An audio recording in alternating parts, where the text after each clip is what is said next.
Absolutely nothing.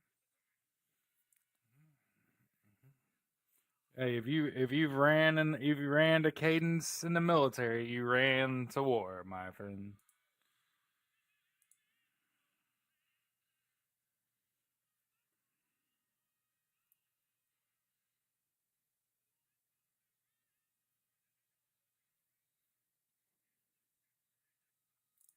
So where we are, sorry for cutting this short. Let's get down to business. Okay. Somebody was nasty to my wife at work, and it made her very sad. She went to bed at 7:30.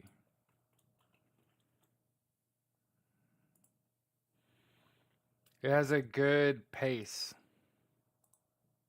People said, so yeah, Jared One Mulata is my Venmo. Okay. PayPal.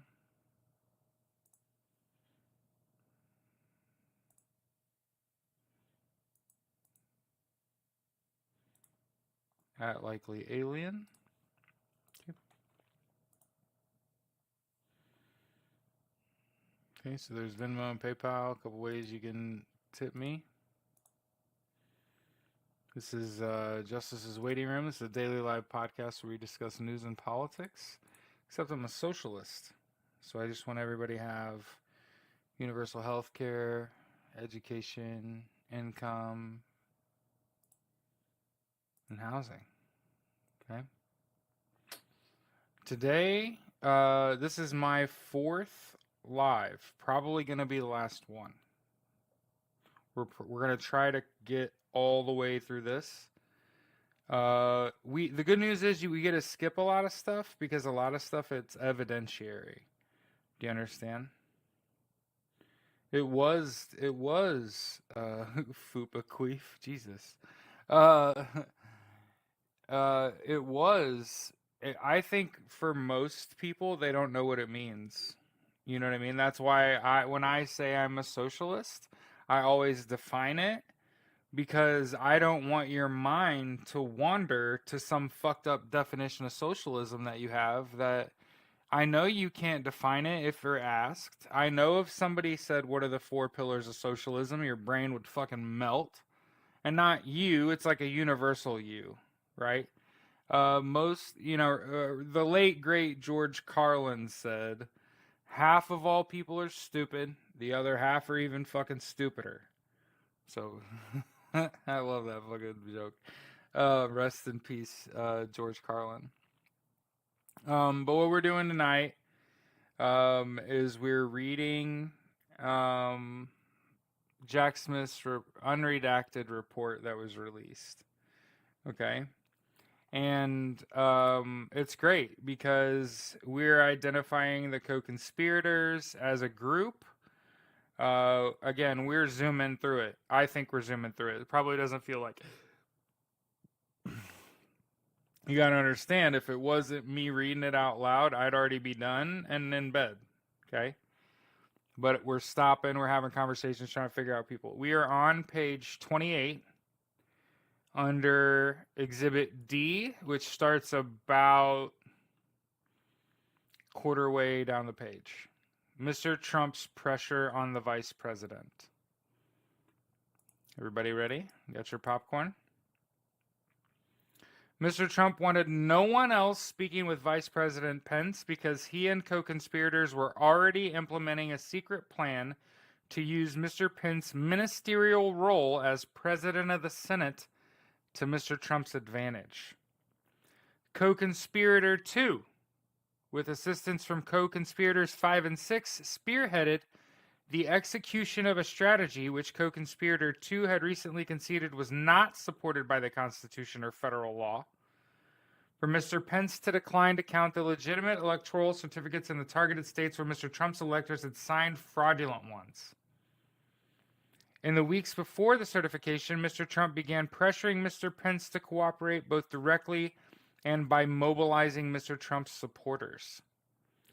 In repeated conversations day after day, Mr. Trump pressed Mr. Pence to use his ministerial position as president of the Senate to change the election outcome, often by citing false claims of election fraud as justification. He even falsely told Mr. Pence that the Justice Department was finding major infractions.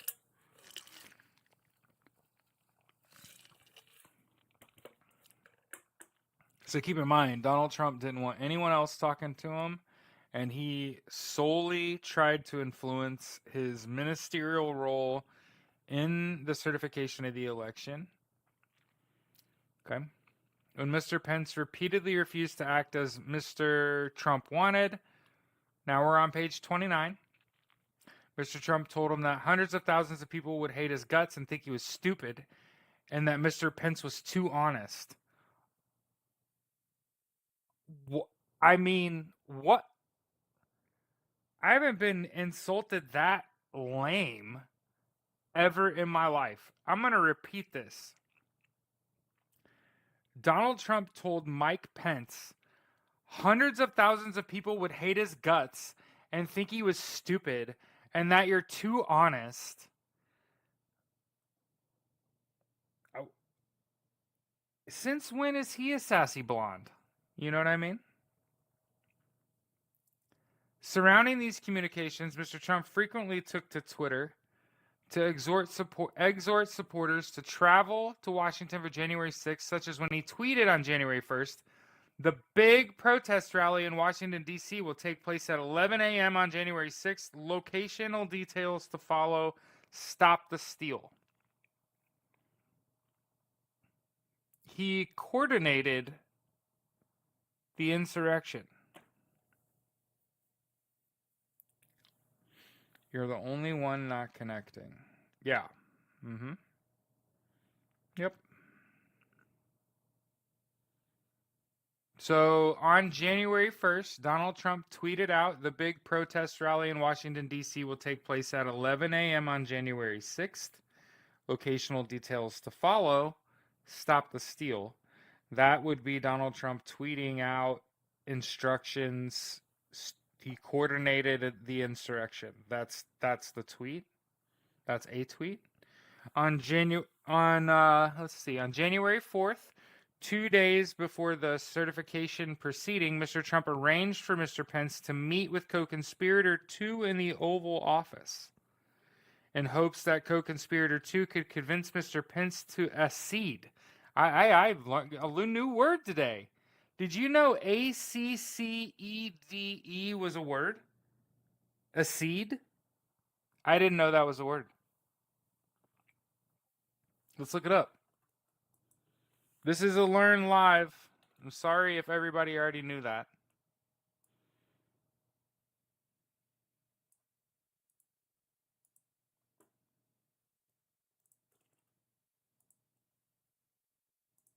This is a Learn Live. I'm trying to learn you something. So we just learned this word. Accede.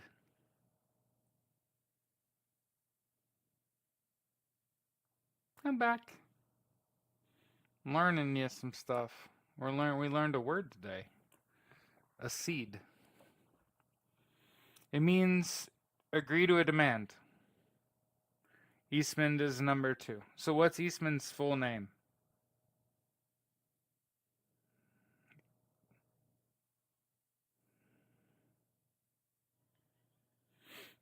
Do I have to look it up? What's Eastman's full name?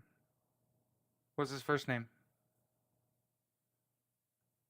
John Eastman is number 2. So I think on January 4th, 2 days before certification proceeding, Mr. Trump arranged for Mr. Pence to meet with John Eastman in the Oval Office in hopes that John Eastman could convince Mr. Pence to accede. During the meeting, John Eastman outlined 2 ways that he claimed Mr. Pence could affect the election outcome using his role in the certification.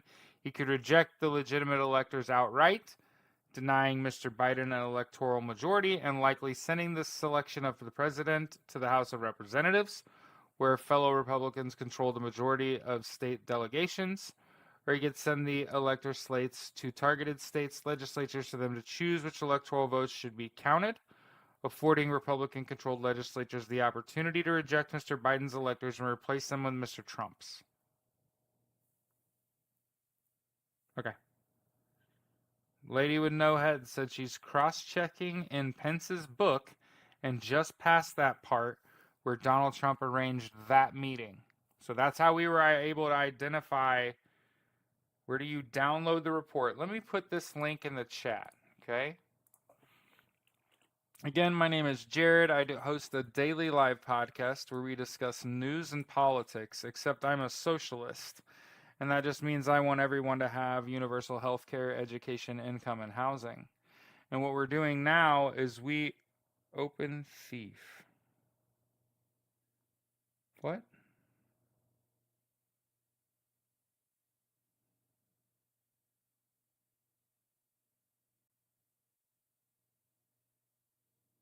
What?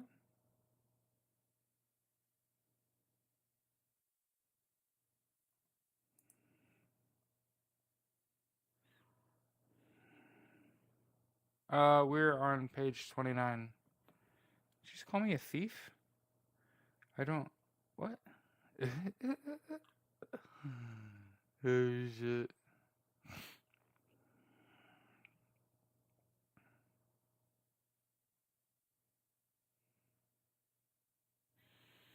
In response to Mr. Pence's questioning, John Eastman admitted that both proposals violated the ECA and were untested. We're on page 30. Like, what the fuck? When Mr. Pence turned to Mr. Trump and pointed out that even Mr. Trump's lawyer, John Eastman, did not think that Mr. Pence had the authority to return electoral votes to the states, Mr. Trump responded that he liked the other thing better, which Mr. Pence understood to mean Mr. Pence simply rejecting the electoral votes outright. In the end, Mr. Pence again stated he did not believe he could do what he was being asked. That night, Mr. Trump used a speech in Dalton, Georgia, to focus the crowd on the idea that Mr. Pence could change the results of the election, saying, "I hope Mike Pence comes through for us. I have to tell you, I hope that our great vice president comes through for us. Of course, if he doesn't come through, I won't like him quite as much." That sounds like a threat. If he doesn't do what I ask, I won't like him very much.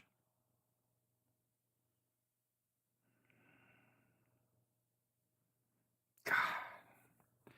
The next day, on January 5th, when Mr. Trump again failed to make headway with Mr. Pence in a private conversation, Mr. Trump warned that he would have to publicly criticize Mr. Pence.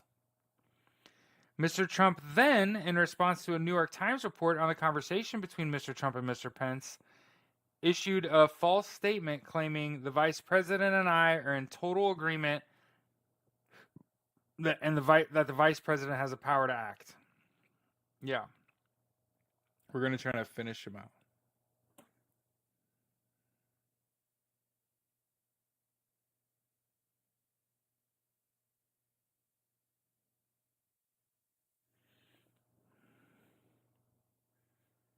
For the record, I'm going to address it. Okay?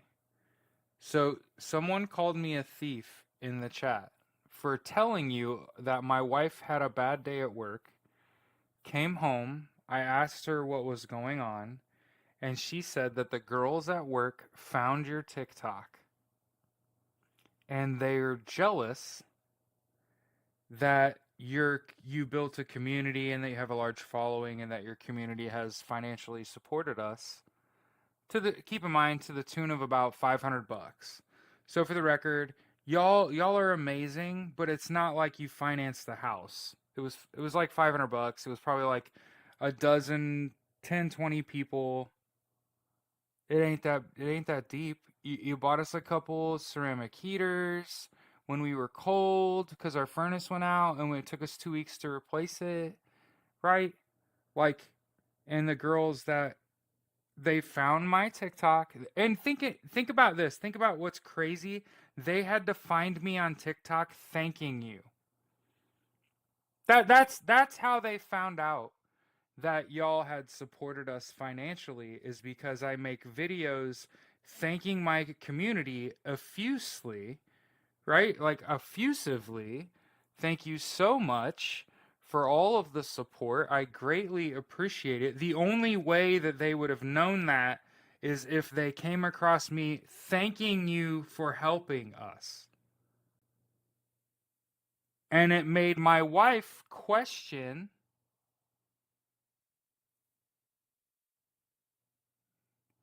like, even my wife was like, how did you get them to send money? And I said, I have a daily live podcast where we discuss the news and politics. I'm providing an invaluable fucking service. And I know my worth. I'm underpaid, but I don't use my Patreon. I'm not out. I made a Patreon sarcastically. And remember when I made it up? And I was like, I'm making this because I don't want someone to make it for me and try to get me to do more work and shit like I'm on a daily show already. Right? So, and for the record, I didn't want it. I didn't want you to give me money monthly or none of that shit. I never asked for that shit. I'm going to talk at length when someone calls me a fucking thief, right? Like, so to call me a thief when I tell you, like, the ladies that my wife works with, not only do they treat her like shit, like they abscond their duty for a couple hours when they come into the work in the morning. They basically fucking clock in and disappear.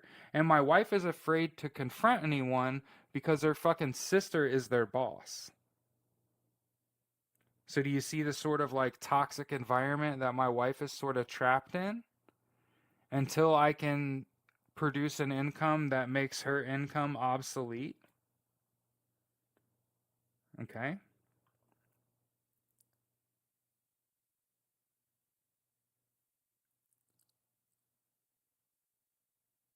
So I said, hey, I'll put my Venmo and my uh, PayPal in the chat. And I just want to be nice to my wife. For the record, that's the truth. She had a bad day at work. The girls that she worked with treat her like shit and are fucking jealous that I'm able to do this. And that I have a supportive community that has supported us in a rough time. And it wasn't fucking them supporting us, was it? Wasn't them helping us get ceramic heaters in our house when we didn't have a fucking furnace, right? Right, I know. But there's some people that are going to be watching me and being like, "Why is he putting his Venmo? He never did that shit." Cuz I want to be nice to my wife. I don't have I'm If I had a day job and money wasn't an object, I would never put my fucking Venmo and my PayPal out there. But it's like, "Hey, money's tight." Keep in mind that only before today, y'all had helped to the tune of about $500. So keep in mind, like, we weren't talking about y'all like filling up a GoFundMe or some shit, right? We're talking about like a few $100s, right? Yeah, and for the record, I told my wife, you tell them y'all sound like some petty, jealous ass bitches. And that I'm out here fucking getting it, and you ain't, and you stuck in this bullshit ass job, and one day this is gonna pay me a fuckload of money. I promise you. I just got a fucking job that's gonna allow me to invest in tools to make a better show than I'm making right now. That's gonna get picked up. That's gonna get syndicated. That's gonna get fucking sponsors. That's gonna pull out heli dough, right? Just from sitting here doing what I've been doing. I've been investing. I don't know about y'all. I don't know what y'all been doing. I've been investing time. They say it takes 10,000 hours. The difference between me and everyone else, the difference between me and everyone else is that I out here get it. I'm out here getting it. I ain't talking about being out here getting it. I ain't making fucking rap songs talking about being out here getting it. I'm out here fucking getting it. So let's continue. Let's see. Mr. Trump then, in response to a New York Times report on the conversation between Trump and Pence, issued a false statement saying the president and I are in total agreement that the president has the power to act. So he fucking lied. So he had a private conversation, okay? So remember, this is a Learn Live. So part of helping you learn is not reading to you. That's not going to help you learn. What we just read in section E tells me Donald Trump and Mike Pence had conversations about how to overturn the election, and Mike Pence was like, "Nah, fam, you cannot do that. Like, you can't do that." And Donald Trump was like, "No, you're gonna do that, or I'm gonna talk helly shit about you in public." And Mike Pence was like, "Nah, fam, it doesn't. You say whatever you want. I can't just change the fucking rules. That's not how it works." And Donald Trump went to the public and said, Mike Pence and I are in total agreement that he has the ability to change the outcome of this election. And lied on his VP, yo. And I know I sound like an idiot talking like that. I'm from outside Chicago, and I've lived in Indianapolis for 20 fucking years. You just get what you get, okay? For anybody thinking I'm trying to be something I'm not, this is just how I fucking talk. Like, it just is what it is. He had a conversation with Mike Pence, and Mike Pence told him, I cannot fucking change the outcome of this election. And he went behind Mike Pence's back and told the public, Mike Pence and I fucking agreed. That Mike Pence has the ability to change the outcome of this election.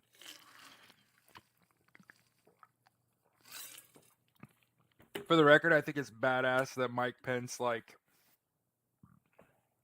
rebuked Donald Trump many a time. So it wasn't just that he certified the election. Okay.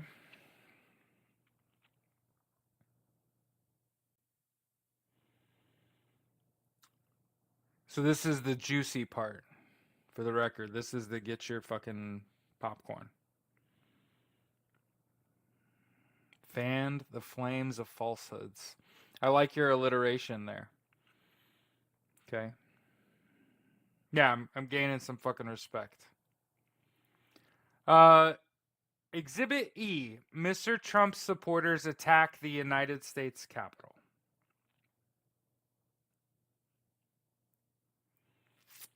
Mr. Trump's efforts to remain in power converged and culminated on January 6th, the day that Mr. Biden was to be certified president. That day, Mr. Trump was scheduled to speak at the Ellipse to the crowd of supporters he had summoned to Washington with false claims of election fraud. At around 1 a.m. on the morning of January 6, Mr. Trump tweeted, "If Vice President comes through for us, we will win the presidency." Many states want to decertify the mistake they made in certifying incorrect and even fraudulent numbers in a process not approved by their state legislatures, which it must be. Mike can send it back. Just before he left the White House to give his speech at the Ellipse, Mr. Trump phoned Mr. Pence one last time. When Mr. Pence told Mr. Trump that he planned to issue a public statement making clear that he lacked the authority to do what Mr. Trump wanted, Mr. Trump expressed anger at him.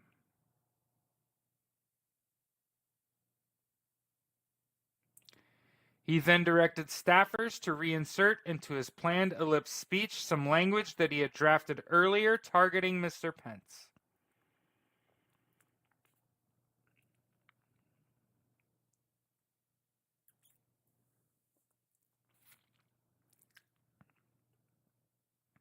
We're on page 32. During his speech at the Ellipse, Mr. Trump made one more attempt to retain power. In his remarks, Mr. Trump repeated many of the same lies he had been telling for months regarding dead voters, non-citizen voters, and vote dumps. And he told newer ones, lies that targeted states wanted to change their electors, and that Mr. Pence had the authority and might be persuaded to change the election results.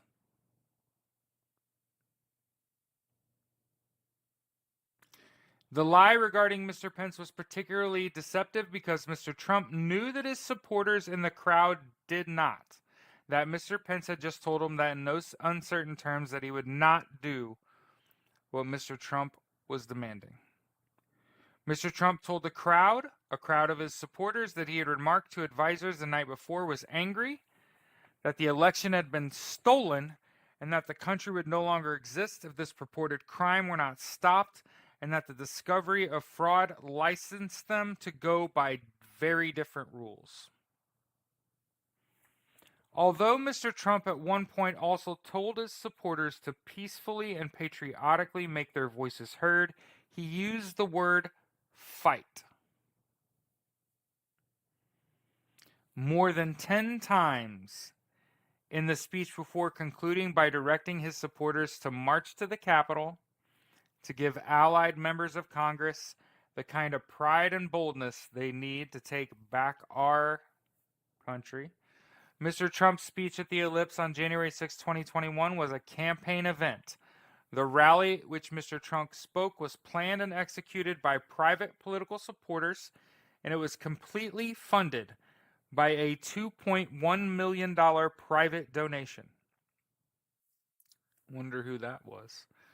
Mr. Trump promoted the event using the word rally, a word connoting a private political effort, and Mr. Trump's White House staff recognized the event to be a private, unofficial exercise. Finally, the speech itself used campaign language and closely resembled Trump's other campaign speeches, including one he had given in Dalton, Georgia for the Senate runoff election just 2 days earlier.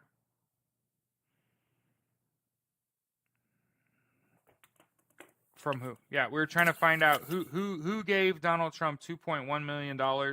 I'll tell you. Project 2025 architect Peter Thiel, J.D. Vance,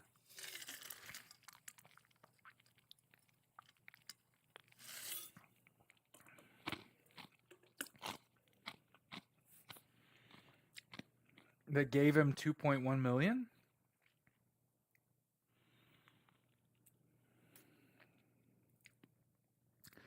Yeah, the rally at which Mr. Trump spoke was planned and executed by private political supporters, and it was completely funded by a $2.1 million private donation.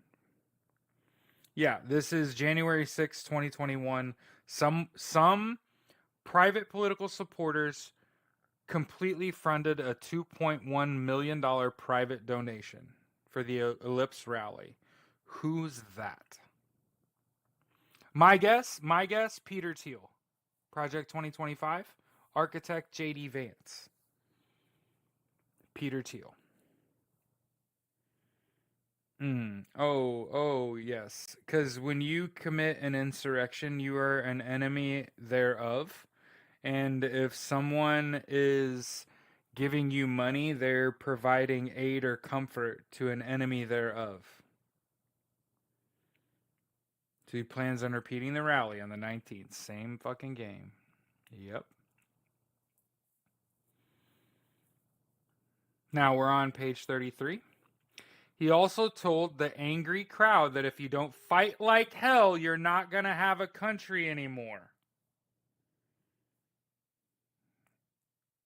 Insurrection. Right? That would be inciting an insurrection. If you don't fight like hell, you're not going to have a country anymore. It was a private political event. They flew people in. Every single person that was there was invited. Many of their flights and travel and hotel was fucking paid for. He was not the fucking president of the United States. He is not immune.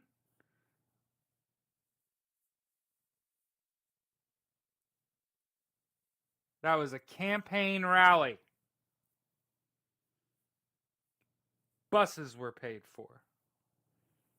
$2.1 million donated by a private political. Who the fuck paid for that? Peter Thiel. Okay?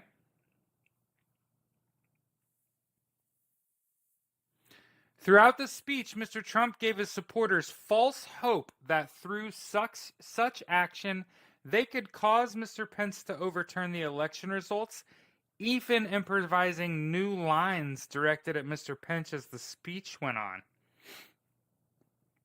Somebody said, "Hey, Jared, what did I miss today?" Hey, AC. Hey, Jack Smith's full unredacted report came out. We are on page 33. We're reading through it. This is the second live this evening. And I wasn't gonna do it, to be honest with you. But my wife had a bad day at work. And basically the ladies that my wife works with, they found my TikTok, and they apparently found a TikTok where I was thanking my community for helping my wife and I out financially. Like, my community has probably raised like $500 or $600 for us, which is fantastic. Like, I'm getting ready to start a job on the 20th. I needed like $100 and some the other day because like our bank account's negative and I got to pay my fucking cable bill, my internet bill. Sorry, and my internet bill got kicked, and somebody just gave me $100. And then like another person gave me 50, and then like a couple people gave me $20, and all of a sudden it was like we have more money than we asked for, and we were like looking around to see who else we could help. Right? People had to find that and see that and then be like, why the fuck are people giving him money? That's fucking weird. Right? And then my wife have to feel some type of way, right? You're not out here working like some other dude. And it's like, no, I host a daily live show that has fucking exploded and grown, right? We've had 500-600 people in our live. You know, people aren't in here right now watching right now because they're not interested in finding out this truth. That's why you're here, is because I'm just gonna fucking read it to you. Okay? At Mr. Trump's urging, thousands of his supporters marched from the Ellipse to the Capitol building. There, Mr. Pence began the certification at around 1 p.m. Outside the building, the crowd swelled and broke through barriers, cordoning off the grounds. Rule of Law, Trust, and Turning Point are listed as organizers of the rally. Okay? So what I had said I was gonna like buy my wife flowers and like have lunch and shit with her and at work tomorrow, and she said, please don't do that. It's my day off. So y'all have given us like probably like $100 or whatever. Like, I would like to take her out to lunch or something, or get us breakfast or something. It's not, again, I'm not begging you for money. We're not negative. We don't have any like immediate needs, but you know, she had a fucking bad day at work, man. People are fucking assholes. Cool. Bang. Who paid for the rally? Julie Fancelli, heir to the Publix supermarket's fortune. Rule of Law, Trust, and Turning Point, and Julie Fancelli, heir to the Publix supermarket. Rule of Law Defense Fund, parked funds and helped promote the rally. Yep. Say her name, say her name. All right. Crowd swelled, broke through barriers, cordoning off the grounds. The crowd that attacked the Capitol was filled with Mr. Trump's supporters, as made clear by their Trump shirts, signs, and flags. As described in detail below, the crowd violently attacked law enforcement officers attempting to secure the building.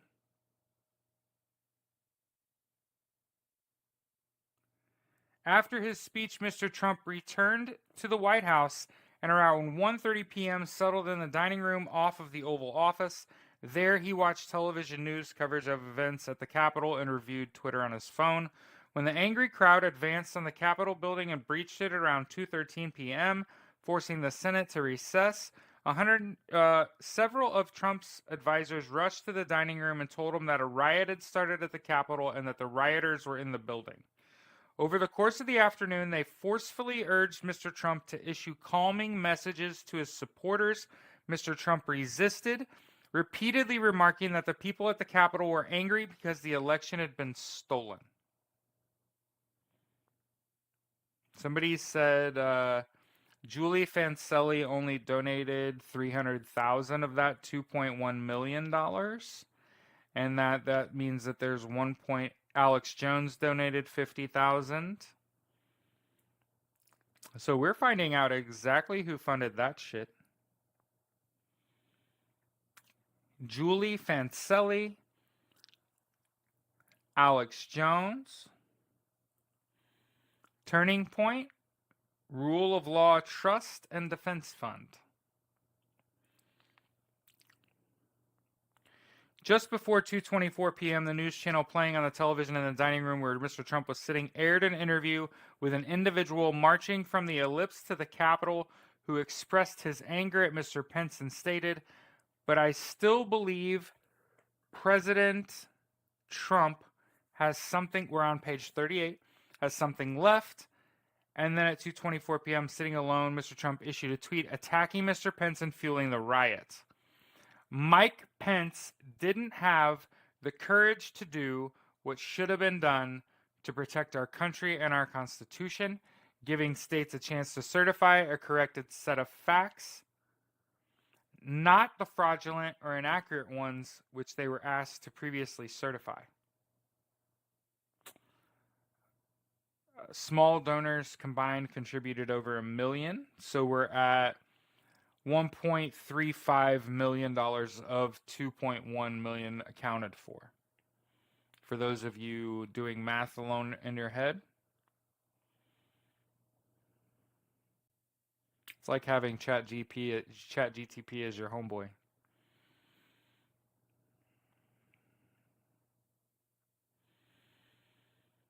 USA demands the truth. 1 minute later, she also spent $3 million on buses and other insurrection expenses. So Julie Fancelli blew that budget out the fucking water. The heiress to the public's fortune.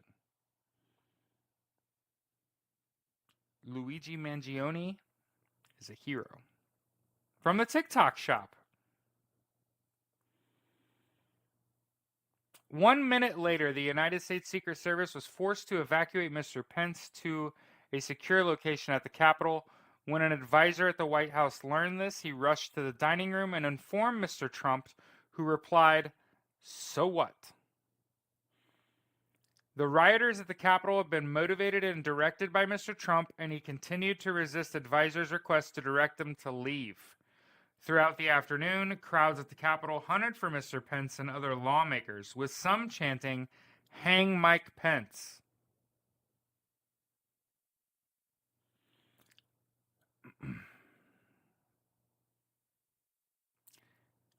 I'm going to read 127 one more time. On page 38, 127, the rioters at the Capitol had been motivated and directed by Mr. Trump, and he continued to resist advisors' requests to direct them to leave. Throughout the afternoon, crowds at the Capitol hunted for Mr. Pence and other lawmakers, with some chanting, "Hang Mike Pence." At 2:38 p.m. and 3:30 p.m., Mr. Trump issued two tweets falsely suggesting that events at the Capitol were peaceful and asking the individuals there, who he termed "we," to remain that way. Please support our Capitol Police and law enforcement. They are truly on the side of our country. Stay peaceful. And I'm asking for everyone at the U.S. Capitol to remain peaceful, no violence. Remember, we are the party of law and order. Respect the law.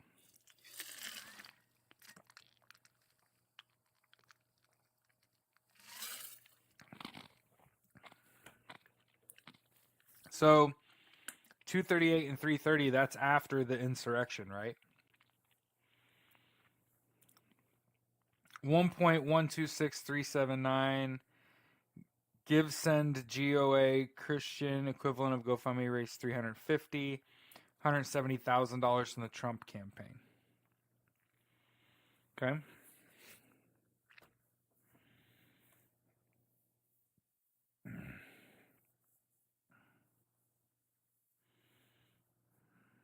And then I want to make sure is 2:38 and 3:30 p.m. is after the riot, right?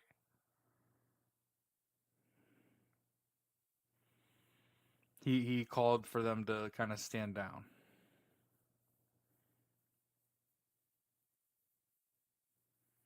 Oh, shit, I'm sorry. Yes. I bought an ice maker a while back, and it makes the little pellet ice. And when I drink my water, occasionally little pellet ice comes through, and I'm an ice chewer. But I bought the ice maker because it makes soft ice that won't like break your teeth and shit. It's amazing. For the record. Yeah. It I followed one of the, if any of you guys know what NAFO is, NAFO, North American Fellows Organization, it supports Ukraine, so Slava Ukraine. They send like care packages and shit to people on the front lines in Ukraine. NAFO. So I know the founder's wife. I know the founder and the founder's wife of NAFO. And she randomly posted on Twitter one time, like, I don't make product recommendations, but I bought this fucking ice maker on sale on Amazon and it changed my life. And I've been friends with these people for fucking years. She never said shit like that. She said like the picture of the box, the brand name, and fucking everything. Yes, I make dead ass. Okay.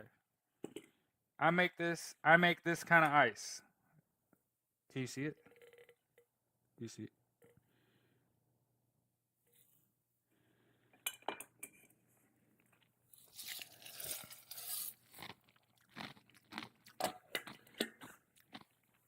Now, the only thing I'll say is you gotta clean it.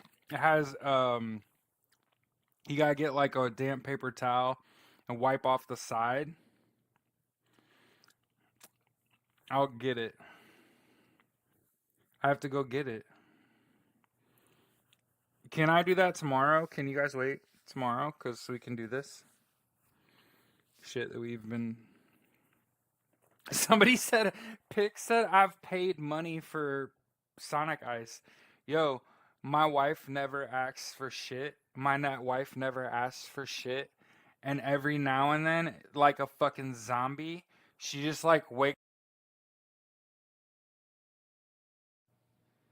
And you're like, what the fuck did you just say? She's like, Sonic, I need Sonic. You should go see your friends. I need Sonic. You should get Sonic on your way back home. Because I have friends that owe a business on the south side of Indianapolis, and there's a Sonic down there. It's like hopping. And so like every now and then she'll be like, have you went and seen your friends? And I'm like, go see my friends. Oh, it's like your buddies that own a business. And I'm like, oh yeah, I haven't been down there in a while. Mostly because of money. It's like 45 minutes away, one way. But yeah, every now and then she just straight up like asks for fucking Sonic. So I understand. All right, where were we? Enforcement. We are the party of respect the law, and our great men and women in blue. Thank you. At 4:17 p.m., he tweeted a video message in which he, for the first time, asked his supporters to leave the Capitol, while at the same time falsely claiming that we had an election that was stolen from us, a landslide election, and embracing the people who would attack the Capitol, telling them, we love you, you're very special. And at 6:01 p.m., he tweeted, these are the things and the events that happen when a sacred landslide election victory is so unceremoniously and viciously stripped away from the great patriots who have been badly and unfairly treated for so long. Go home with love and in peace. Remember this day forever. Around the same time as he issued his 6:01 p.m. tweet, Mr. Trump tried to reach two United States senators, and he also directed co-conspirator 1. Who was co-conspirator 1?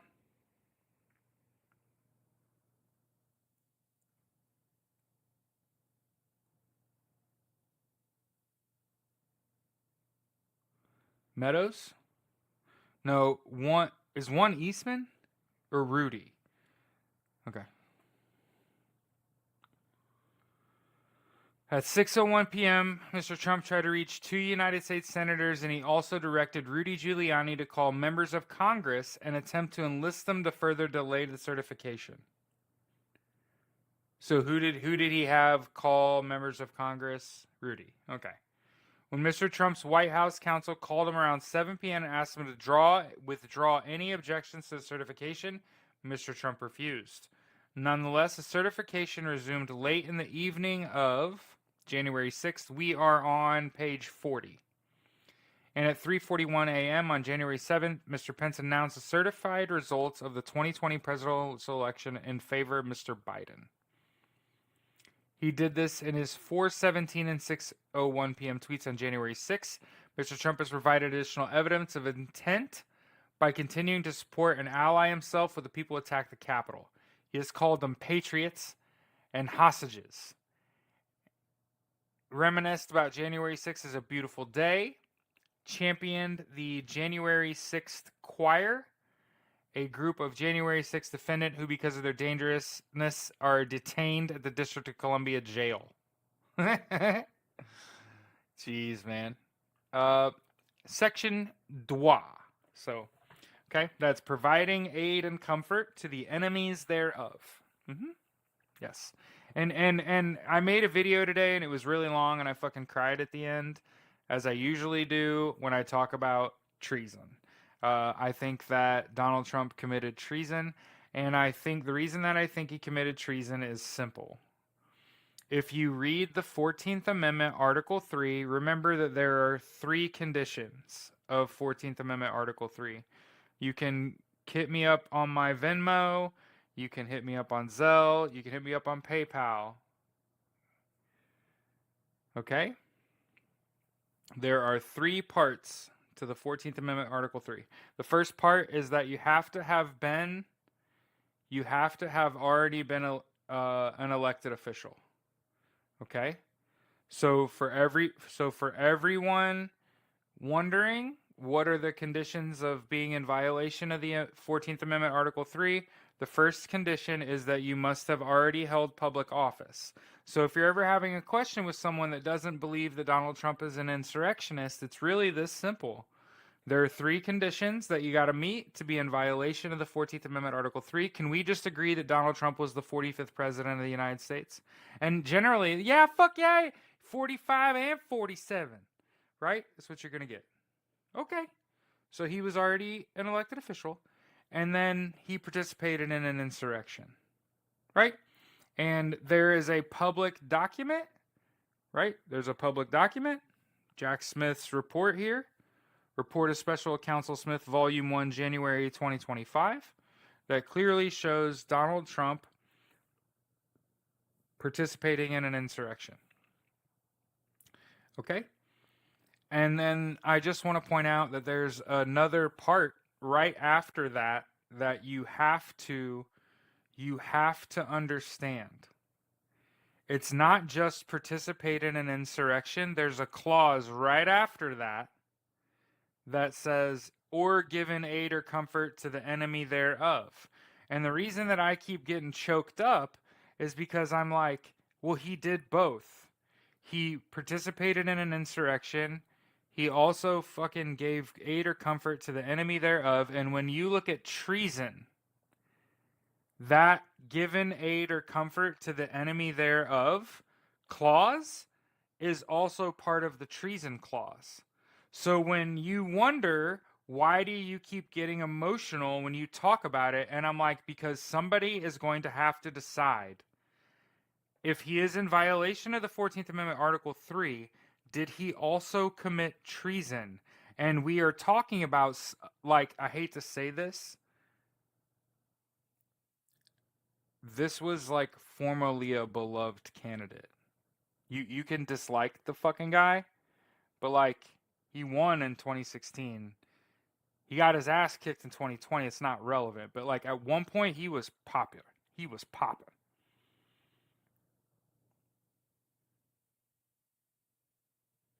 And I just think it, like Pick said, it's a fucking very difficult decision to make because it's like a slippery slope, but not. It's not. That's not what I mean.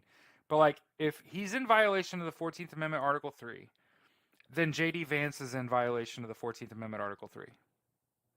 If JD Vance and Donald Trump are in violation of the 14th Amendment Article 3, are they also fucking treason? They also commit treason. And it goes down and there are tons of people. Oh, and you want to know? The DOJ does. The Department of Justice does. Fortunately, the 14th Amendment Article 3 is self-activating. Mean like nobody decides. It's like you wear a scarlet letter of disqualification, and the only way to remove the scarlet letter is by a 2/3 vote in both the House and Senate have to vote to remove disqualification. Like I think, for the record, the best thing I've done for this community is explain the 14th Amendment Article 3 to you. Like the most powerful thing that I can possibly do for you is explain exactly how he's in violation of the 14th Amendment Article 3, and the reason it's taking so long is because given aid or comfort to the enemy thereof is part of the fucking treason clause. And somebody has to decide, hey, they committed fucking treason. What didn't happen?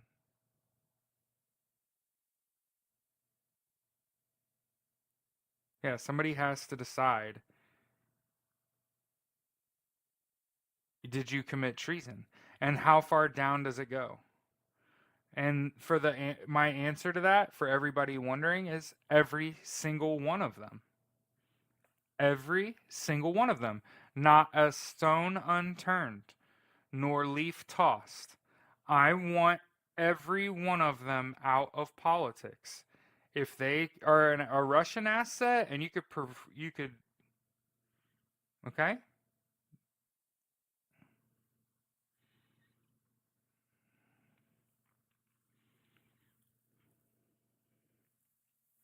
So when you wonder, I've had 2 videos now where I've been in the middle of talking. I'm getting fucking goosebumps talking about it.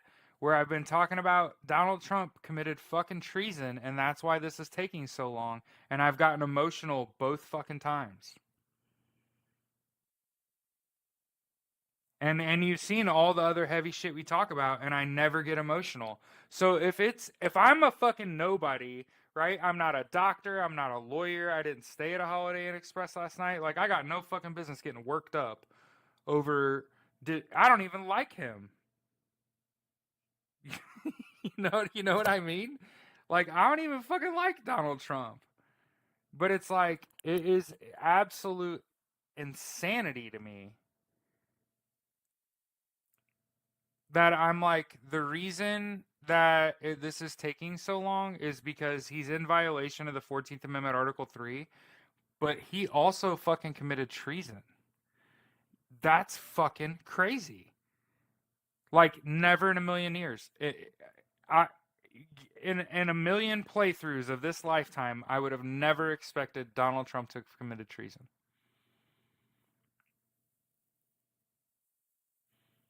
Oh, I'm telling you. Oh, I'm telling you. Yeah. By the way, I'm just throwing this out there. We'll get back to the reading because I know people are about that. You know what I mean? Like dance, monkey dance, or shit. But I just want to point this out. And again, we talk facts on this show. Jack Smith resigned from the Department of Justice, and you know who else fucking resigned today? Did you catch who else fucking resigned today? Huh? Huh? Huh? The president of the ICC fucking resigned today. Did you hear what I said? Jack Smith resigned. You know who resigned today? The president of the ICC resigned today. What job do you think Jack Smith's about to waltz into?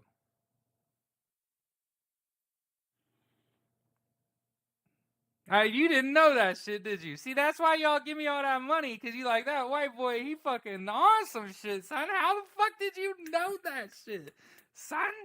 How did I know that shit, son? Yeah. Yeah. That's why y'all pay me them dollars to do that reading. Yeah. Yeah. Yeah, let's see. Let's do a little ICC president. IC president resign. Here, I'll read it to you. In his resignation letter to the ICC chief executive David Richardson, Mr. Kamal said he was stepping down on personal grounds and offered his apologies to all associated with the ICC. Mustafa Kamal. Wait, this is dated. This is dated. This is dated. I got. That was dated. I got. I take it back. I got.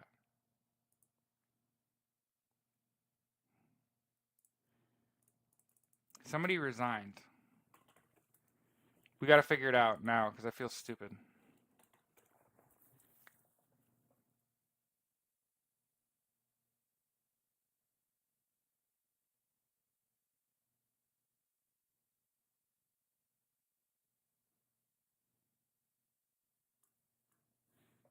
Well, I got admit I'm wrong, and I got sent some wrong news, and I went to re-corroborate my story.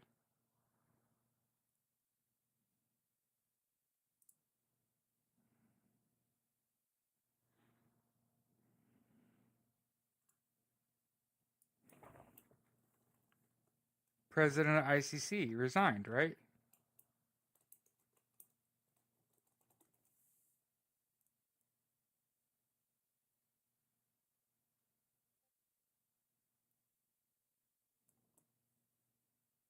Nah, there was a resignation today. God damn it.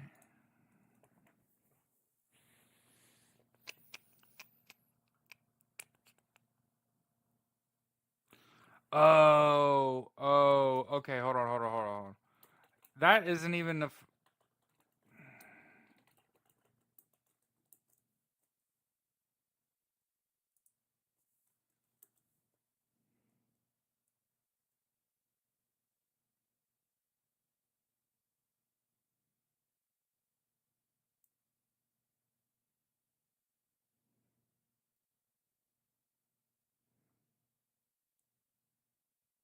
Was it a judge?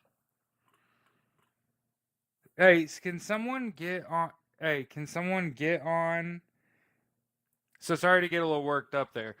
Somebody get on Reddit while I read this shit and find that story. There was a resignation today. No, it was like... And I was like, oh, he slots right into that fucking...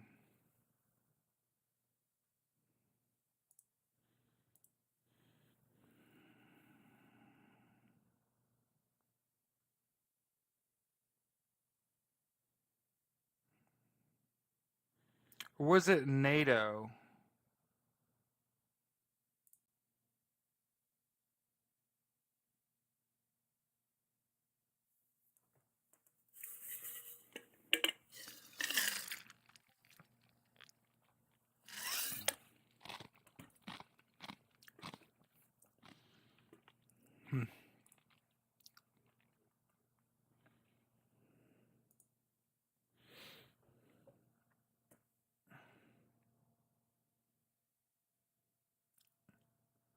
Yeah, no. Yeah, I fucked that up when I originally did my research. I was like, oh, I'm wrong. This guy, and it was like, that's from the International Cricket Circuit. Like, not, you can't just search ICC. Nah, there was a Hague resignation.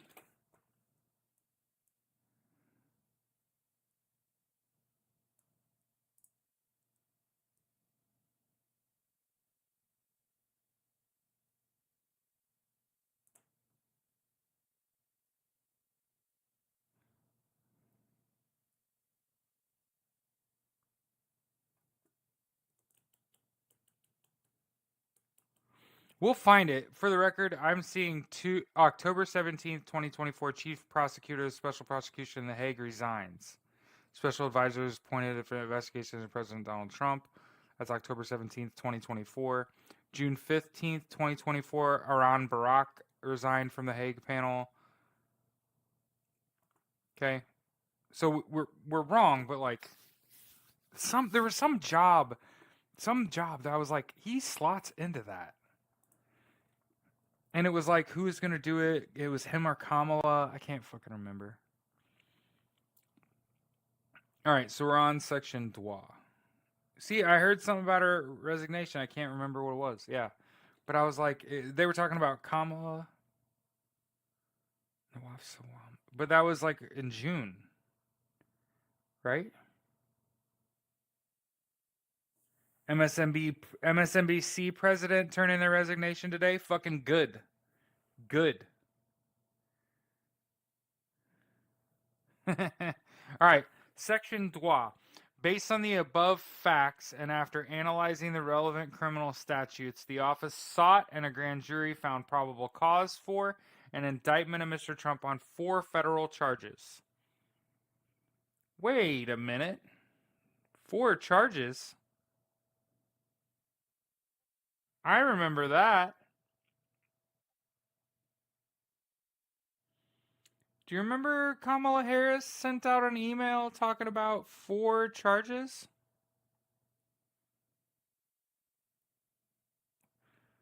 Could be reading into some shit.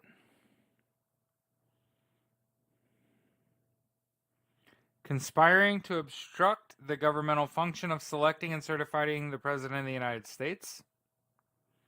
In violation of obstructing and attempting to obstruct the official proceeding on January 6, 2021.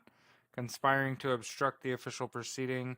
And conspiring to violate the federal rights of citizens to vote and have their votes counted. In violation of 18 Code U.S. Section 241 because of the unprecedented facts and variety of legal issues that would be litigated in this case, the office was aware the case would involve litigation risks, as would any case of this scope and complexity. Check Discord, found it. Thank you.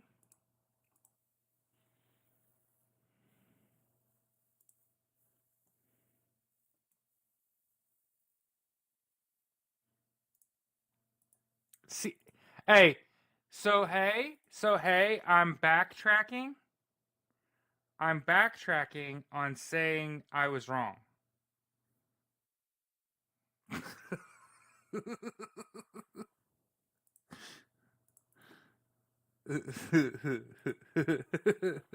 You could pay me. You can pay me now because I was fucking right. Yeah, that's right. Nawaz Salam resigned. Okay, I was fucking correct.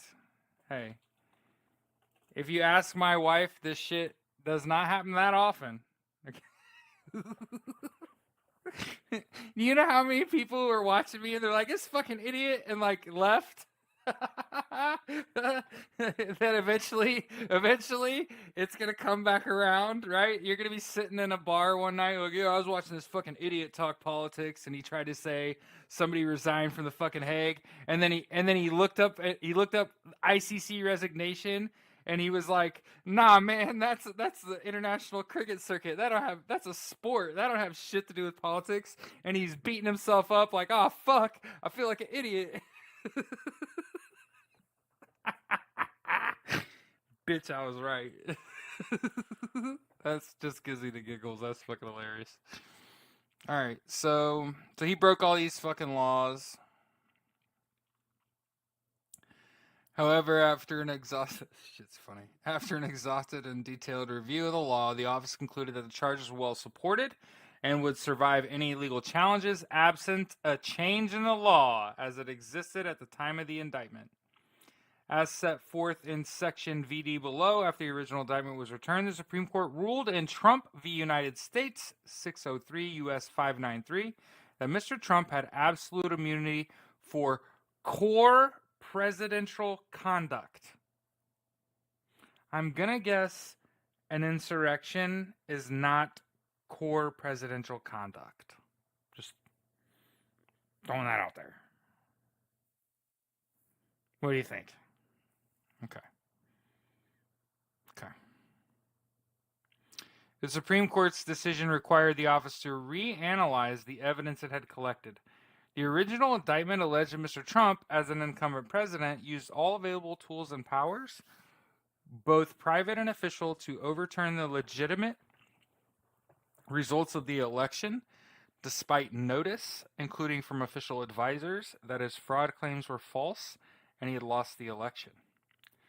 Given the Supreme Court's ruling, the office reevaluated the evidence and assessed whether Mr. Trump's non-immune conduct, either his private conduct as a candidate or official conduct for which the office could rebut the presumption of immunity, violated federal law. The office concluded that it did. After doing so, the office sought and a new grand jury issued a superseding indictment with identical charges, but based only on conduct that was not immune because it was either unofficial or any presumptive immunity could be rebutted. This section reviews the federal laws violated by Mr. Trump's non-immunized conduct. Title A, Conspiracy to Defraud the United States.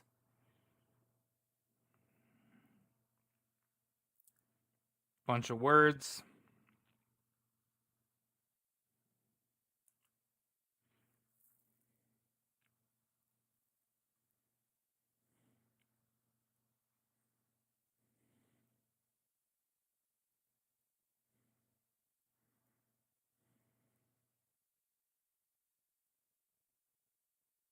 Sorry, I'm trying to figure out. Have you seen that? Dated November 13th?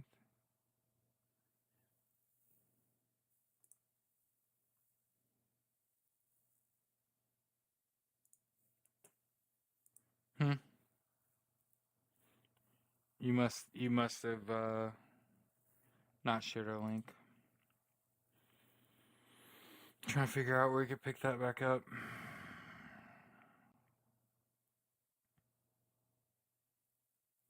Mr. Trump also sought to obstruct the certification. His sole objective, we're on page 43. His sole objective was to ensure that no one other than himself was certified as the president, nor is there any doubt that Mr. Trump conspired with others to achieve this goal, and that at least one overt act was committed. With 3 of the 4 elements of a Section 371 violation established, the office anticipated that a central dispute at a trial would be whether Mr. Trump pursued his obstructive purpose by deceit, craft, or trickery, or at least by means that are dishonest. Hammerschmidt, 265 U.S. at 188. The office concluded the evidence established beyond a reasonable doubt that he did. The core of Mr. Trump's obstructive scheme was a false narrative of outcome-determinative voter fraud, which he and his surrogates frequently repeated and widely disseminated over the course of 2 months. Crucially, not only was Mr. Trump's voter fraud narrative objectively false, he knew it was false. Mr. Trump's false claims were repeatedly debunked, often directly to him, by the very people best positioned to ascertain their truth. While campaign personnel told Mr. Trump his claims were unfounded, so did state officials, a White House official who engaged with Mr. Trump in his capacity as a candidate, and even his own running mate, Mike Pence.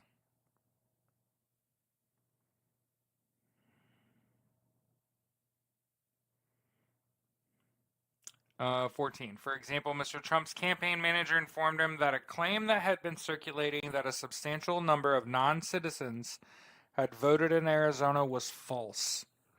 State officials issued public statements dispelling Mr. Trump's claims of widespread election fraud. Georgia's Secretary of State refuted multiple false claims of election fraud directly to Mr. Trump, including the false allegation. That's Raffensperger, right?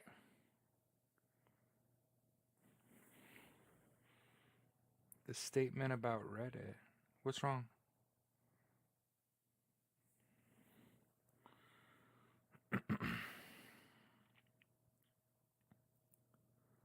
including the false allegations that 5,000 dead people had voted in Georgia. When Mr. Trump raised various fraud allegations with Michigan's Senate Majority Leader, he was told he had lost because he had underperformed with educated females.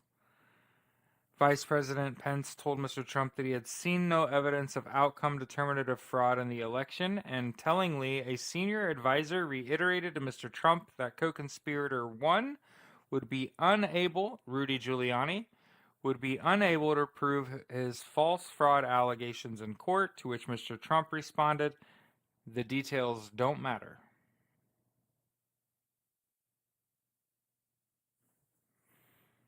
Is that what you wrote on Reddit? What do you mean?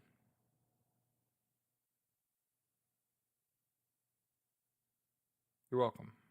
Bristol Cat. That's why you can put my No, if somebody in the YouTube chat says dated November 13th, but like that's not, it wasn't that not connected to this.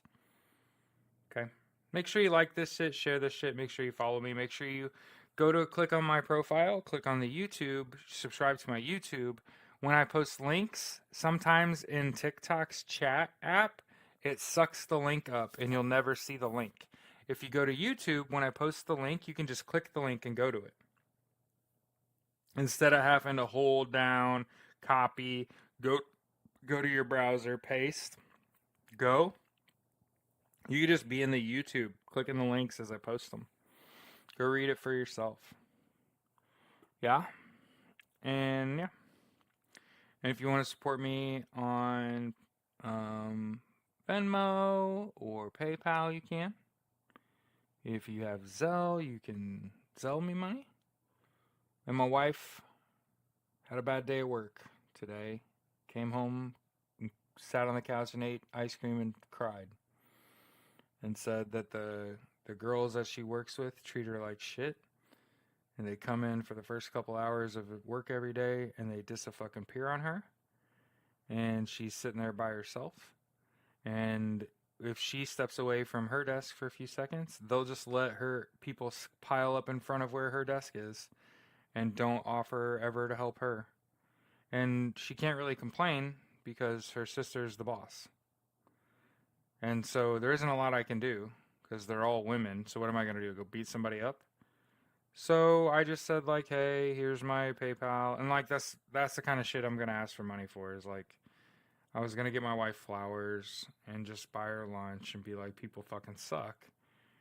And she was like, oh, you're sweet. And then I went in there to tell her between break, right? Because we went for like 90 minutes through the first 30 or so pages. And I was like, I got to refill my drink. I got to tell my wife that I think there was like $100 that we'd raised. And so that's why I put my like Venmo, my PayPal out there. It's like, I ain't never going to ask you motherfuckers for money, but it's like, hey, somebody treat my wife like shit? Hey, hook it up. I'm going to read this shit. We're actually going to read it. Okay? Actually going to read it. Actually have somebody sit here, tell you I ain't reading all that. Alright, I'll read this and shit. That's what I told her. That's a toxic fucking workplace. She should leave that shit. And she was like, you're gonna have to make good money for a year. And I'm like, fuck that. Like, in 90 days, when I get my first big ass bonus check, you quit that fucking job. Fuck that shit. She just don't want to clean house. That's what it is. I know what it is. She want to sit at this house all day and be stuck here. So she likes working with her sister, She's just in a shitty spot and afraid to say anything, right? But fucking chocolate fixes a lot. Chocolate that goes along. Chocolate and flowers, I found. Some good Mexican food, a little bottle of wine. Fucking, we're killing. No, unaliving. I found it in the TikTok shop. This is for entertainment purposes only. I'm not a doctor or lawyer. I didn't stay in a Holiday Inn Express last night. But you get what I'm saying. Where were we? Courts in which Mr. Trump brought numerous lawsuits all rebuffed his claims, which in some instances prompted him to issue public rebukes acknowledging those decisions and a bunch of those decisions.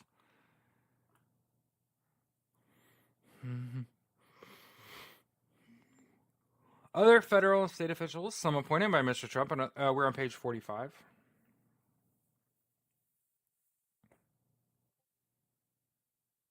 Yeah, she's making less somewhere else will make so much better. She doesn't even make that much money. It's not like she's overpaid. She could do better. You know how it is. She gotta wait for me to pick it up.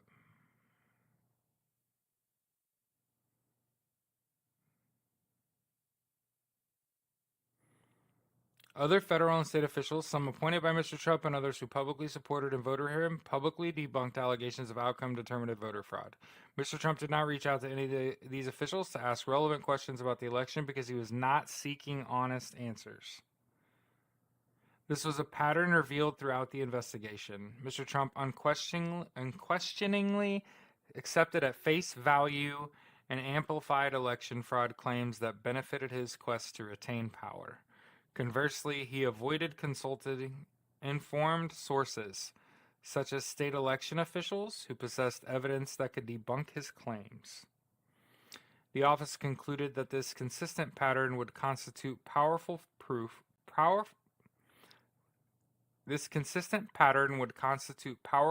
at trial that Mr. Trump knew the claims he was making were false.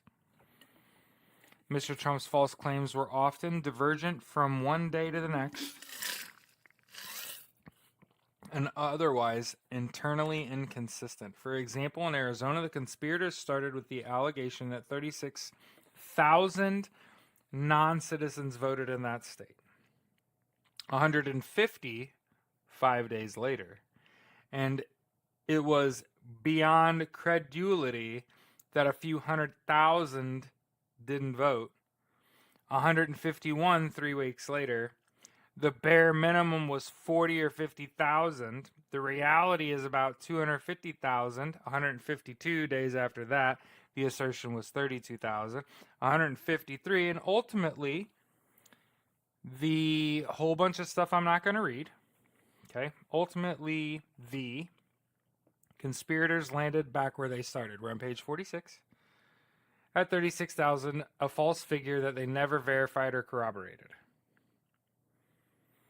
And in Georgia, the conspirators initially suggested that a large enough number of dead voters had cast ballots to overcome Mr. Trump's losing margin of about 12,000 voters. Thanks. 155 1 month later, the number was 10,315. 166 3 days after that, and the assertion was close to 5,000 people. 157, and then 2 days later, the number bounced back to 10,315. Mr. Trump bears legal responsibility for each of these false claims because they were made by him and his co-conspirators in furtherance of the conspiracy that he led.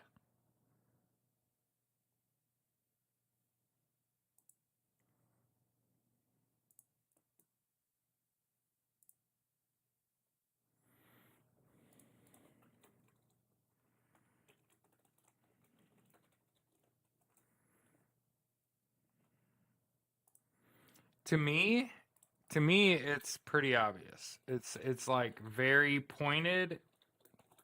Like he did it, he's responsible.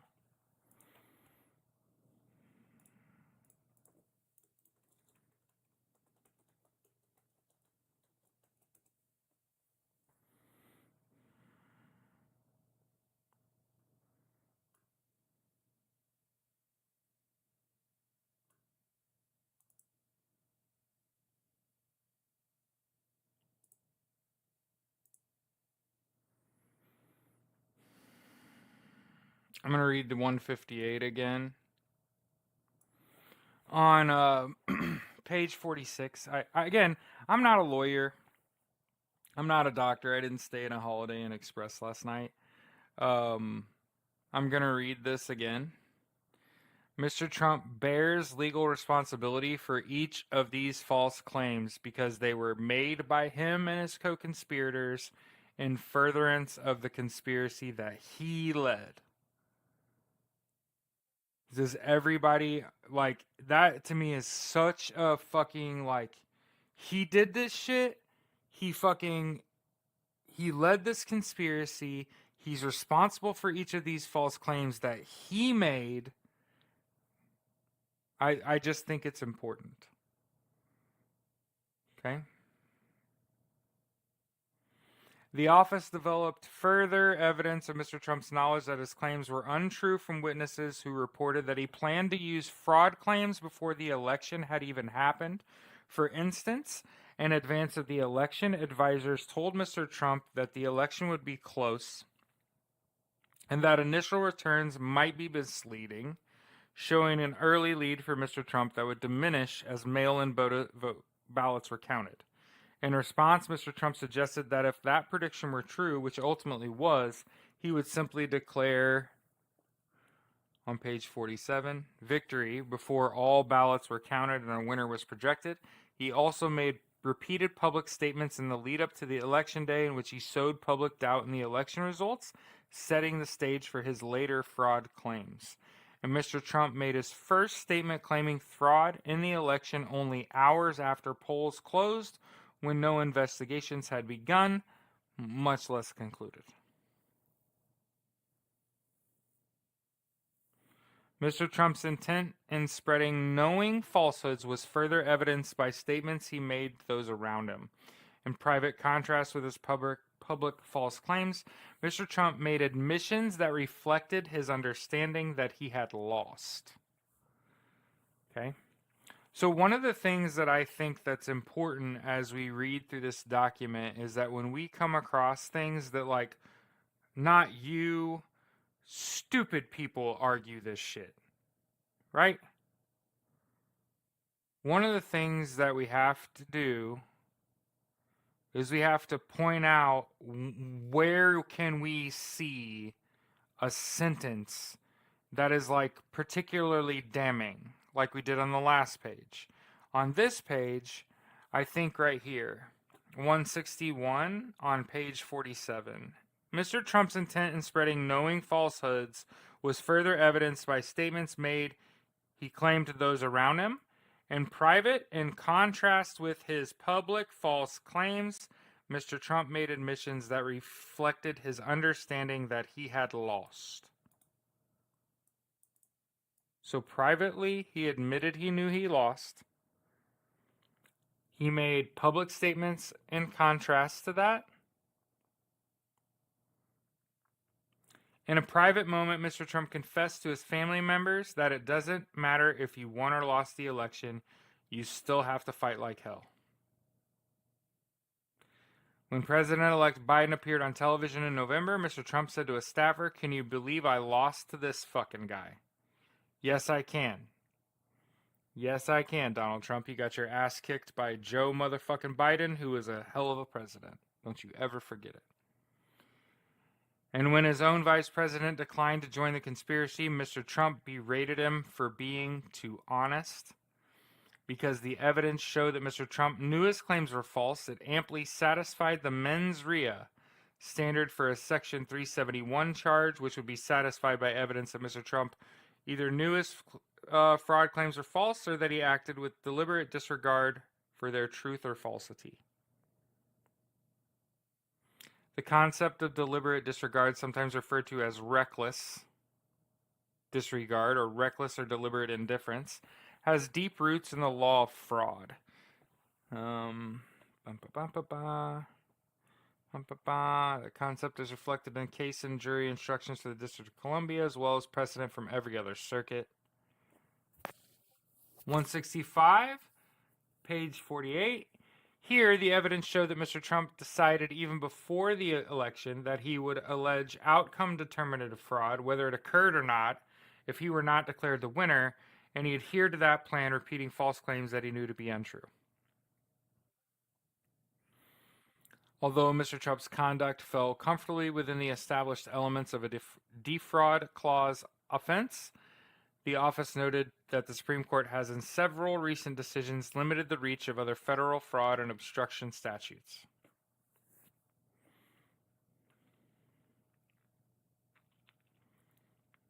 Page 49.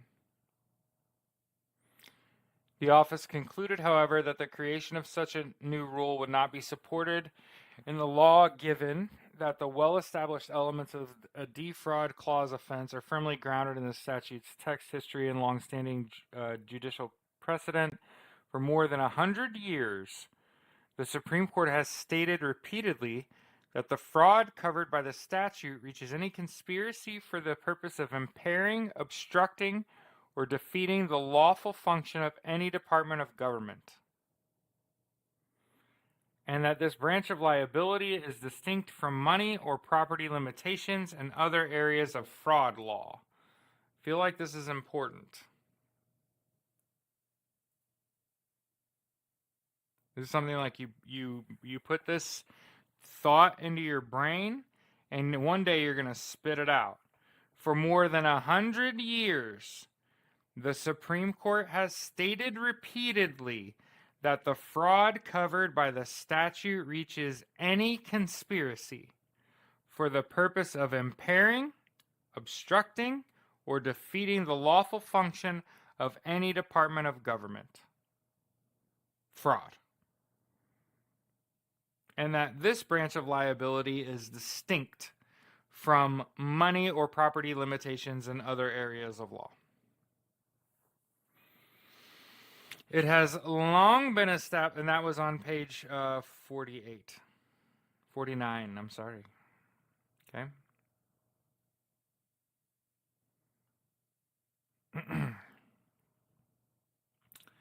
At the end of 49. It has long been established that statutory language is not confined to fraud, as that term has been defined in the common law.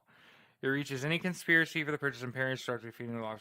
Okay, so we're repeating ourselves.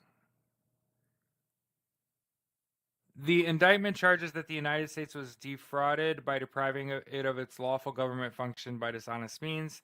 It is settled that this is a defrauding within the meaning of Section 37 of the Criminal Code. Hammerschmidt. In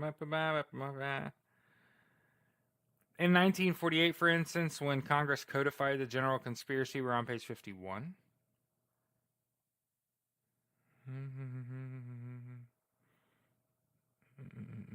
And here's what I do, okay? When I get to a part, just so you understand the parts where I'm this disqualifies him from office. This says you're in violation of the 14th Amendment, Article 3. Yeah. He participated, he led an insurrection. He also gave aid or comfort to the enemy thereof. He was all over the 14th Amendment, Article 3. Not eligible for office. Okay? Here's what I'm doing as I'm reading this. When I get to citations, I'm skipping citations unless there's relevant text. So I am having to read it, but I'm a speed reader, and I have super high fucking, yes, they certified. I have super high, I have a eidetic memory. So I can read something and figure out if I needed to read that to you while I'm talking to you.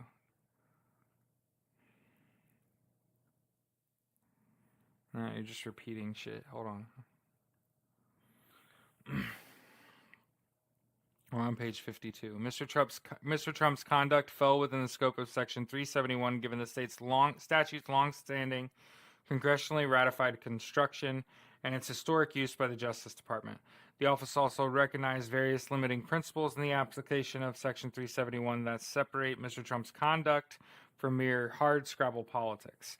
A defraud clause violation, as honed by years of judicial decisions, including repeated applications by the Supreme Court, requires not only an agreement among co-conspirators, but identification of a specific function of the federal government, the intent to obstruct that function through deceit, and an overt act.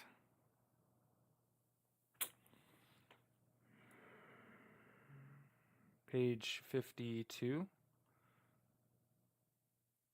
I'm going to read that again. A defraud clause violation, as honed by years of judicial decisions, including repeated applications by the Supreme Court, requires not only an agreement among co-conspirators, but identification of a specific function of the federal government, the intent to obstruct that function through deceit, and an overt act. Which he did.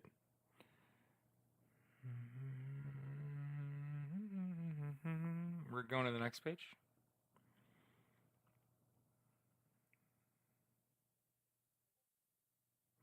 There's some like explanations on shit on page 53 you might want to read. We're about halfway down page 54. Before seeking the original indictment, which, like the superseding indictment, alleged that one component of Mr. Trump and his co-conspirator... Hold on. I'm getting blown up.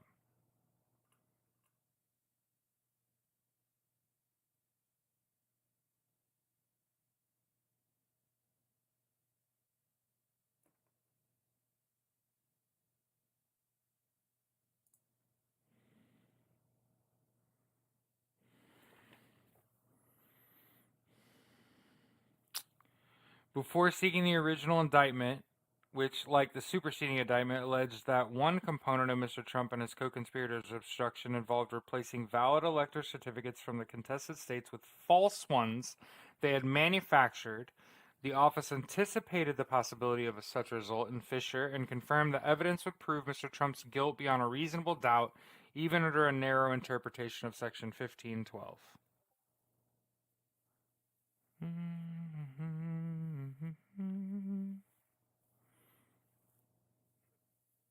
186, the evidence showed that the co-conspirators created fraudulent electoral certificates that they intended to introduce into the congressional certification proceeding on January 6 to obstruct it.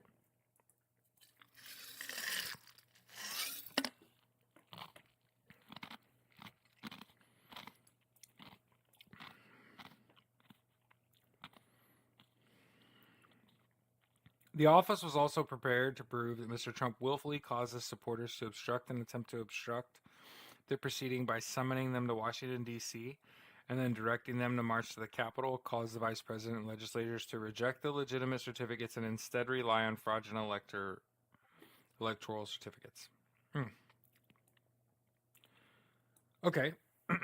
So I just want to point out that in the last page or so, it says they were prepared. Like they knew that the fake electors they knew this was going to happen and they were ready. No, Pix. Do you see what I'm saying? This is the feds. This is the electors, the electoral college. The office was the office. That's what I'm trying to figure out. Whose office?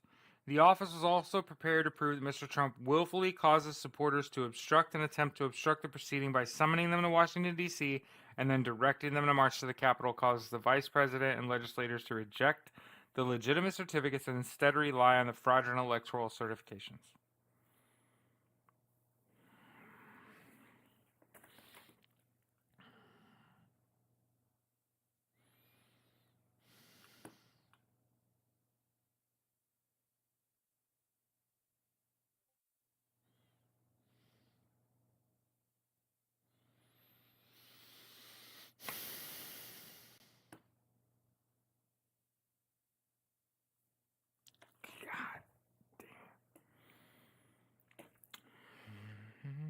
Impaired the integrity or rendered available records, documents, objects, and other things for use in the official proceeding.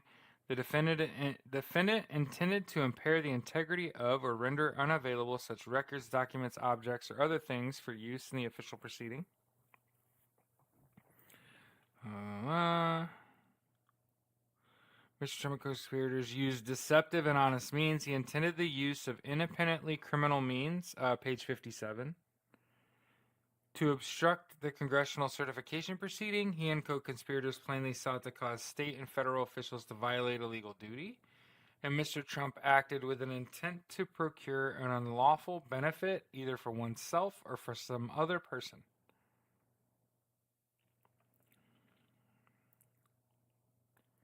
C. Conspiracy against rights. Section 241 makes it unlawful for two or more persons to conspire to injure, oppress, threaten, or intimidate any person in the United States. in any state, territory, commonwealth, possession, or district in the free exercise or enjoyment of any right or any privilege secured to him by the Constitution or laws of the United States. A violation of Section 241 requires proof of 3 elements. 1. Mr. Trump entered into a conspiracy. 2. To willfully injure, oppress, threaten, or intimidate a person in the United States. And 3. In the exercise or enjoyment of a right secured by the Constitution or federal law. Voting. Okay.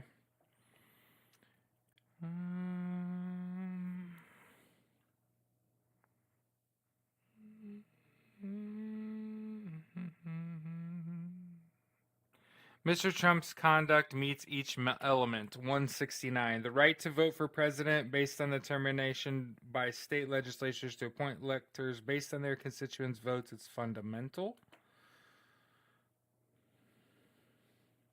The office further set forth its position on the applicability of Section 241 in response to Mr. Trump's motion to dismiss the charge in district court.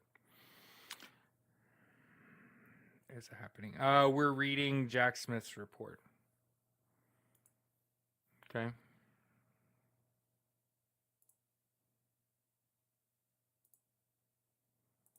If something else is going on, in my eyes, that's not nearly as important as this. Okay.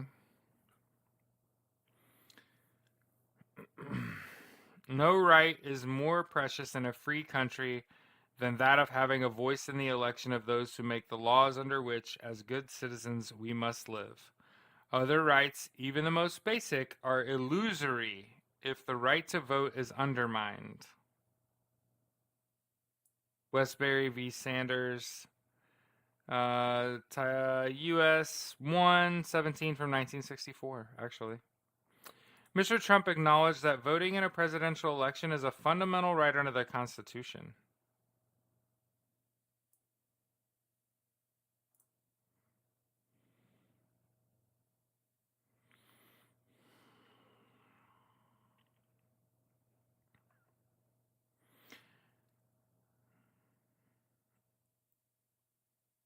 See, it becomes a right established and guaranteed by the Constitution. See also Trump v. Anderson. 601 U.S. 100, 115, 116, 2024. Per curiam, noting the uniquely important national interest in a presidential election because the president represents all voters in the nation. Citation locations and emphasis omitted. This is about believe it. This is about happening as it gets. This history of the Section 241 offense in which Mr. Trump was charged, along with court's universal and long-standing recognition of the voting rights protected by that statute, confirmed that protecting the right to vote is critical to the existence of the right.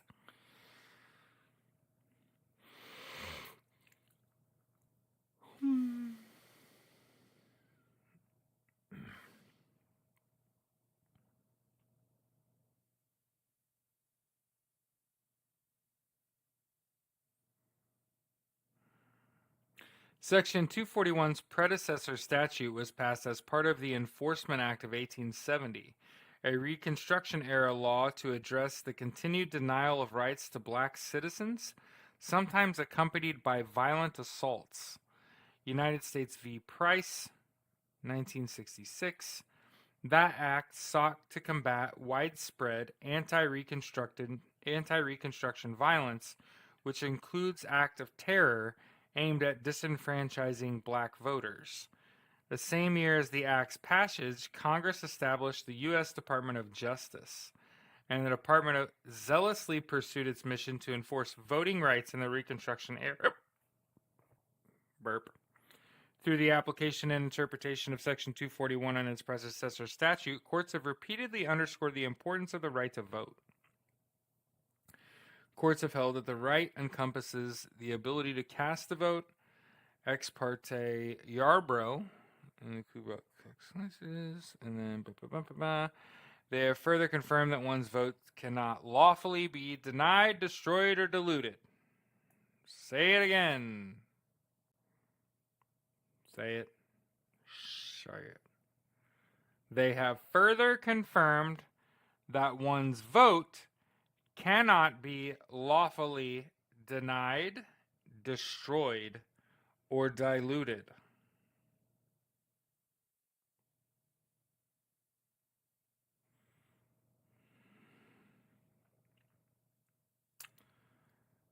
In 1933, a board of electors inspectors charged with falsely tabulating ballots to favor certain candidates, convictions reversed on separate jury grounds. Woohoo! Let's see. Mr. Trump and co-conspirators sought to deprive that is, injure or oppress citizens of their constitutional right to have their presidential election votes counted. The words injure or oppress in Section 241 are not used in any technical sense, but cover a variety of conduct intended to prevent, harm, inhibit, hinder, frustrate, obstruct, or interfere with the free exercise and enjoyment of a right. This sounds an awful lot like this Section 241 sounds a lot like election interference to me. Yeah. Is that what you said? I thought you were saying L, like the Spanish the. I was like, I don't get it. I keep seeing it too. It's like EI, and I'm like, EL? The brain is just broken. Brain's broken. My brain sees that shit and is like, L, like the? And it's like, no, dumbass, EI, like election interference. You know, the kind you get at the TikTok shop. No?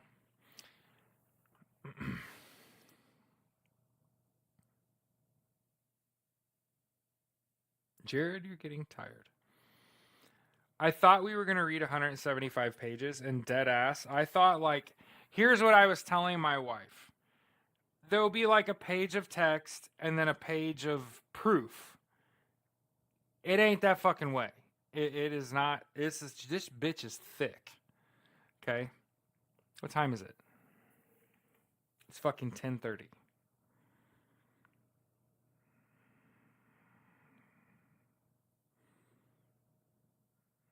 How long have we been available? How long have we been alive? Another hour, 43 minutes. What do you say we pick this back up in the morning? At like 8:30 at the usual time. Except I'm gonna go get breakfast tomorrow. Or probably make some shit. Probably, since we're on limited funds, instead of eating out, I'm gonna go get stuff and make breakfast for Taylor. Because I know she went to. When my wife goes to bed before 8 o'clock, like, she had a bad day.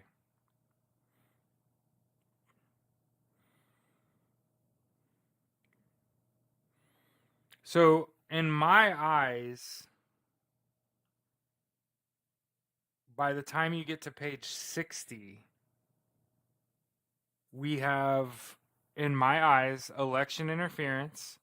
We have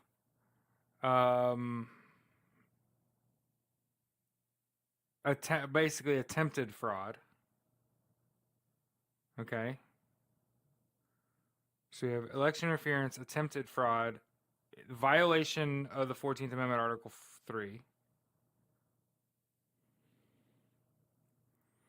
The thing that stuck out to me was privately admitting that he had lost, but publicly stating the opposite. It's like, that's super criminal. I know it sounds stupid. That's like super fucking criminal to me.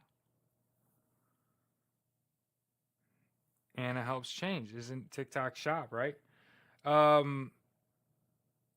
So again, for the record, I saw somebody's map on their phone around Mar-a-Lago, and here's what I've kind of digested at this point, and this is the way I process this. Someone told me if you draw Mar-a-Lago, it's kind of like an upside down bush or tree. So there's like a road going down, and then it's like this, right? Donald Trump lives in the back of Mar-a-Lago, and there's a rear entrance to Mar-a-Lago, and closer to that rear entrance than Donald Trump's residence is the cottage that Elon Musk has been staying in, and now they've blocked off that back entrance until 2029. That's what I was told by someone who had who was on the grounds. I'm allowed to be wrong and believe people when they show me a map and say, like, I'm here. You can't go in the back. It's blocked off because that's close to Trump's residence. More specifically, it's close to where Elon Musk's been staying. And then to get in the front entrance, they're stopping and like, not stopping and frisking, although that would be right up fucking Donald Trump's alley. They are like trying to vet people coming into Mar-a-Lago. Now, here's what I'm willing to concede about that assertion that I made. I've learned that he does this shit all the time. I've learned that he's a fucking pest in the area, and fucking people hate him because he's a dick. And there also happened to be a live market outside of Mar-a-Lago. And again, I wasn't fucking in Mar-a-Lago. I don't know. Okay. But from what I understand, he does this shit all the time. So it ain't even a fucking first time he's done this shit. And no one has refuted anything else where I've said the back entrance to Mar-a-Lago is fucking closed until 2029. MAGA thinks he's packing a move. Yeah, I saw that post where it was, what's her name, like packing her shit. And it was like, so she's packing her shit. What about Donald Trump? Yeah, her 2-mile radius. Yeah. Mm-hmm. And the thing about it was, people had tried, and again, I've been saying this, and I just don't think people understand. People have been doing backflips for Donald Trump. Yeah, TikTok shop's going bananas tonight. Okay?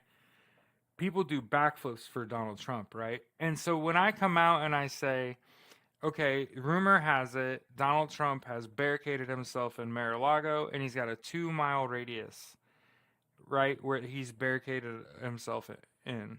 And people are like, oh, well, he had all these Republicans in town from California. He had them like the day before. So there was like a whole day gap where like some of them people could have just left, and then he got real nervous and barricaded himself in. So no, they'd be in communication. You understand, like even Secret Service, I'm pretty sure it's just an oath to defend the Constitution. I don't think you take like a oath that's like, I guard the president with my life and he's innocent until proven guilty, and I'll fight off a Fed if he comes around. Anyway, let me get out of here because now we're getting into fucking Candyland and my butt's starting to hurt. I'm sitting here. Okay. So I appreciate y'all. We're on page 60. So I appreciate y'all. We're on page 60.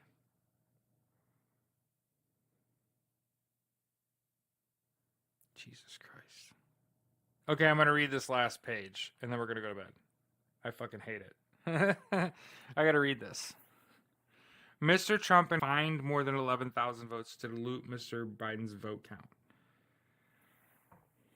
Jesus. All right, and then we'll be here tomorrow. Okay.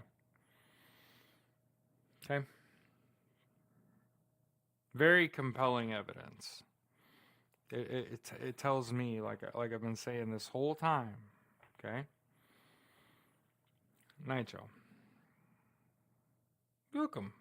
I think it's, like I said, I think it's kind of the least you could do. I've seen people just straight read it line by line, and I don't think that's helpful.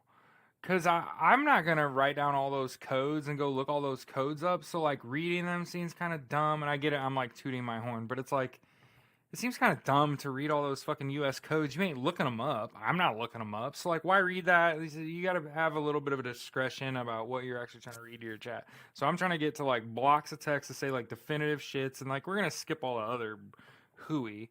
And obviously, at some point, somebody's going to come back and be like, "Nuh-uh, you got to go back up here. You got to talk about this little thing." And it's like, all right.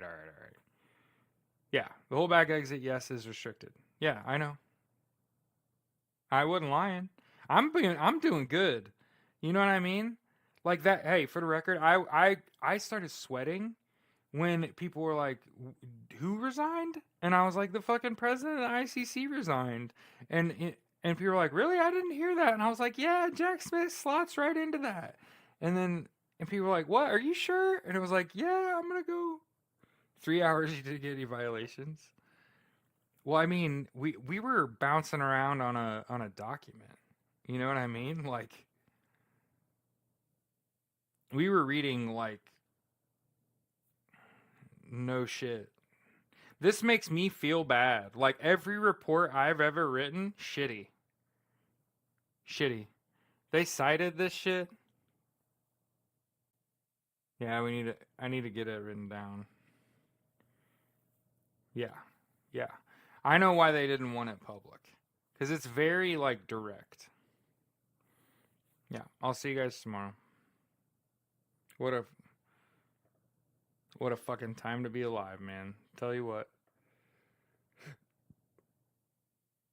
Jack Smith is an incredible writer. Wait until the end. Awesome.